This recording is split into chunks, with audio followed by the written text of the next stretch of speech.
మంచు ఫ్యామిలీలో మరోసారి వివాదం చోటు చేసుకుంది. దీంతో ఈరోజు పహాడి షరీఫ్ పోలీస్ స్టేషన్లో మరోసారి మనోజ్ ఫిర్యాదు చేయనున్నారు.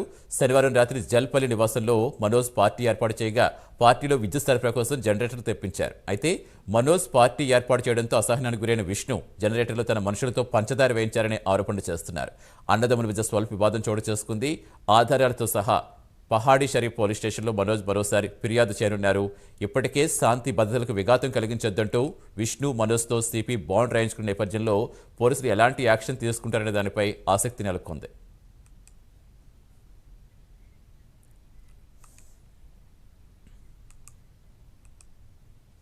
మంచు ఫ్యామిలీలో మరోసారి వివాదం చోటు చేసుకుంది. దీంతో ఈరోజు పహాడి షరీఫ్ పోలీస్ స్టేషన్లో మనోజ్ మరోసారి ఫిర్యాదు చేయనున్నారు. శనివారం రాత్రి జల్పల్లి నివాసంలో మనోజ్ పార్టీ ఏర్పాటు చేయగా పార్టీలో విద్యుత్ సరఫరా కోసం జనరేటర్లు తెప్పించారు. అయితే మనోజ్ పార్టీ ఏర్పాటు చేయడంతో అసహనానికి గురైన విష్ణు జనరేటర్లు తన మనుషులతో పంచదార వేయించారనే ఆరోపణలు చేస్తున్నారు. అన్నదమ్ముల మధ్య స్వల్ప వివాదం చోటు చేసుకుంది. ఆధారాలతో సహా పహాడి షరీఫ్ పోలీస్ స్టేషన్లో మరోసారి ఫిర్యాదు చేయనున్నారు. పూర్తి సమాచారం ఇచ్చేందుకు మా కరెస్పాండెంట్ కుమార్ జనవుతున్నారు. కుమార్, అసలు ఏం జరుగుతోంది మంచు ఫ్యామిలీలో? ఆ ఇష్యూ ఎప్పటికీ చల్లారట్లేదు. అసలు ఏంటి, ఏం జరిగే అవకాశం ఉంది? ఎప్పటికీ ఎండింగ్ వచ్చే అవకాశం ఉంది? ఈరోజు మళ్ళీ పోలీస్ స్టేషన్ మరోసారి ఫిర్యాదు అంటున్నారు. పోలీసులు ఏమైనా యాక్షన్ తీసుకునే అవకాశం ఉంది అనుకోలేక? సతీష్, మొత్తానికి ఏదైతే మంచు ఫ్యామిలీలో మరొకసారి వివాదం చెలరేగిందని చెప్పచ్చు.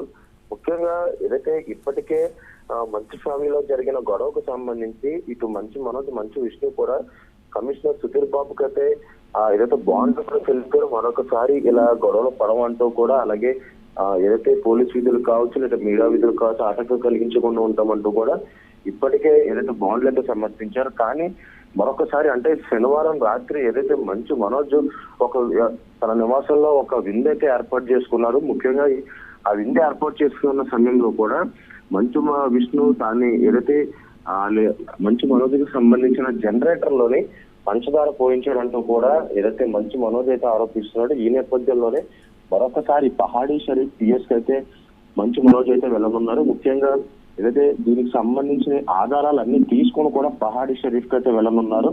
ఇప్పటికే మనోజ్ ఫ్యామిలీలోని ఈ వివాదం తారాస్థాయికి చేరుతున్న సమయంలో కూడా నిన్న ఏదైతే మోహన్ బాబు కూడా ఈ మీడియా ప్రతినిధి దాడిపై జరిగిన ఒక దాడికి సంబంధించి ఏదైతే అప్పటికే మీడియా ప్రతినిధి రంజిత్ కూడా ఏదైతే పరామర్శించారు. కానీ మరొకసారి అంటే శనివారం రాత్రే ఏదైతే మనోజ్ ఇంట్లో జరిగే ఒక పార్టీకి సంబంధించి విష్ణు మొత్తం జనరేటర్ లో పంచదార పోయించడంతో కూడా ఆధారాల అన్నిటితో కూడా మరికొద్ది సేపట్లో కూడా పహాడి షరీఫ్ పిఎస్కి వెళ్ళి ఏదైతే మనోజ్ అయితే కంప్లైంట్ ఇవ్వనున్నారు. ఒకవేళ మనోజ్ కంప్లైంట్ ఇస్తే ఆధారాలతో సహా కంప్లైంట్ ఇస్తే కనుక విష్ణుపై యాక్షన్ తీసుకునే అవకాశం అవుతుంది. ఎందుకంటే ఇప్పటికే ఏదైతే మంచు ఫ్యామిలీతో జరిగిన గొడవలకు సంబంధించి సుధీర్ బాబు నోటీసులు జారీ చేయడం, అలాగే దానికి సంబంధించిన వివరణ ఇచ్చి ఖచ్చితంగా మరొకసారి ఏదైతే ఇలాంటి వివాదాలు చోటు చేసుకోకుండా ముందస్తు జాగ్రత్త కింద ఉంటామంటూ కూడా వాళ్ళకి నోటీస్ ఇచ్చిన నేపథ్యంలో ఒకవేళ ఆధారాలతో సహా సమర్పిస్తే ఖచ్చితంగా యాక్షన్ తీసుకునే అవకాశం అయితే ఉంది. Satish, right, thank you Kumar.